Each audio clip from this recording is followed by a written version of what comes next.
안녕고 시술 부작용 사례 보는데요. 지금 여러분들 화면에 보이세요? 지금 입술에 물집이 잡혔네요. 그쵸? 예, 요런 경우가 있는데 헤르페스 물집이 가라앉은 다음에 요런 경우가 생기는 수가 있어요. 이게 당연히 출혈과 부종이 부작용이 될 수 있는데요. 어쨌든 이 바늘을 통해서 피부 표피에 색소를 주입하는 의료 행위거든요. 그래서 바늘을 반드시 멸균된 걸 사용하지 않으면 무조건 문제가 생기세요. 그러니까 출혈도 생길 수 있고 부종도 생길 수 있고 세균성 감염까지도 여러분이 걱정을 하셔야 돼요. 그래서 바늘은 반드시 멸균된 일회용 바늘을 사용하고요. 그걸 꺼내서도요, 알코올로 반드시 소독을 하세요. 이런 모든 일련의 과정들은 항상 위생이 철저히 지켜져야 된다는 걸 명심하시고 환자분한테도 꼭 이렇게 안내를 하시면서 시술을 하시면 신뢰감을 줄 수 있고 그 사후 일어날 수 있는 부작용도 줄일 수가 있습니다. 그런데 그 드라이아이 신드롬, 안구 건조증이죠. 그리고 피부염, 이런 것도 부작용으로 나타날 수가 있습니다. 아이라인의 경우는 눈과 가까운 시술 부위잖아요. 그렇죠? 그래서 피부 표피층에 반영구가 똑고르게 시술이 안 된 경우에 얼룩이 생길 수가 있어요. 그리고 지저분해질 수 있죠. 그렇죠? 그리고 또 너무 깊숙이 들어갔다 그런 경우에는 피부염이라든지 안구 건조증도 유발할 수가 있으니까 조심해서 시술을 하시기 바랍니다. 근데 반영구 시술하면서 이제 우리가 좀 알아둬야 될 의학 증상이 있는데요. 그 백반증 여러분들 들여보셨죠? 멜라닌 색소가 일부 부분이 파괴가 돼요. 그러면은 이거는 아무리 선택을 해도 절대 색깔이 변하지 않거든요.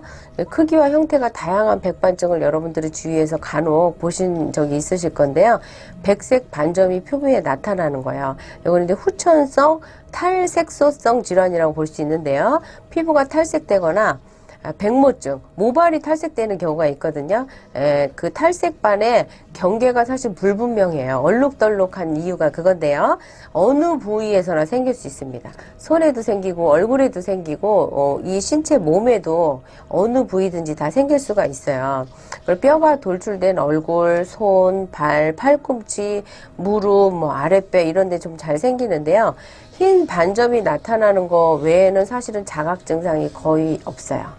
가렵거나 따갑거나 이런 자각 증상이 없어도 생길 수 있는 증상이고요. 그리고 여러분들이 이제 그 켈로이드라는 말 굉장히 많이 들어보셨죠.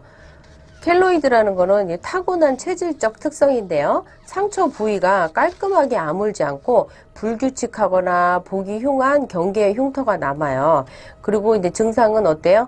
단단하고 딱딱하죠. 그리고 반질반질한 표면이 있고 그리고 붉은색을 띠고 그렇죠?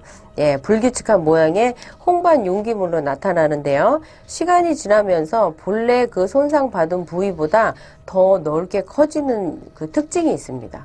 원래 흉터가 한 요만했는데요. 나서면서 더 커지는 거예요. 예. 그리고 더 튀어나오고요. 그리고 이제 이게 나중에 시간이 지나면 붉다가 갈색으로 변하고 딱딱해져요. 그리고 이제 가렵기도 합니다. 이 증상은. 그리고 이제 통증, 압통이 생길 수도 있어요. 그리고 이제 켈로이드는 주로 사실은 켈로이드라고 생각하시는 분들도 사실은 켈로이드와 비유성 피부가 두 개가 있거든요. 그래서 대부분의 경우는 비유성이에요. 예를 들어서 이제 상처 부위가 지렁이처럼 튀어 올라오는 경우 있잖아요. 요거는 진정한 켈로이드는 아니고 비유성 피부라고 볼 수 있고요. 정말 그 켈로이드는 가슴, 이 흉부 부위에 많이 나타나고요. 넓고 네모난 직사각형으로 나타나요. 예. 그리고 이제 켈로이드라고 생각하시는 분들 중에 대부분은 비유성 요런 분들도 그 덧살이 잘 올라오는 그 증상이 있기 때문에 사실 조금 여러분들이 알아두시고 그리고 요런 것들은 상담하실 때 꼭 그 상담을 하셔야 된다고 저는 생각합니다. 자, 이제 헤르페스 바이러스 요거 입술에 물집 잡히는 분들 많이 계시죠. 그렇죠? 피부에 포진, 홍반 이런 그 바이러스 질환이에요. 몸이 약하거나 면역이 떨어지고 몹시 피곤하다. 그럴 때 입술이 이제 물집 잡히고 입술 터졌다 이렇게 표현하잖아요. 여기 이제 헤르페스 바이러스 보균자라고 보실 수 있는데요. 예, 이건 완전히 없애기는 힘드세요. 그래서 이게 호전됐다가 악화됐다 이런 거를 계속 반복하는데요. 조금 피곤하고 면역이 떨어진다. 그럼 또 생길 수 있어요. 그래서 충분히 그런 분들은 고지를 하셔야 되고요.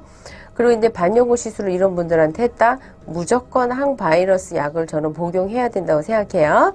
항바이러스 약은 처방전이 전문가의 처방전이 있어야 사는 전문 의약품입니다. 근데 연고는 제가 아까 말한 것처럼 그냥 일반인들도 약국에서 사실 수가 있으세요. 그래서 여러분들이 전문의의 처방에 따라서 그 경구약을 복용하도록 권유하는 게 좋으시고요. 그리고 연고를 그 시술 전부터 계속 발라주시는 게 그 물집 잡히는 거를 좀 예방할 수 있습니다. 생긴다 하더라도 약하게 지나가게 그렇게 하실 수 있고요.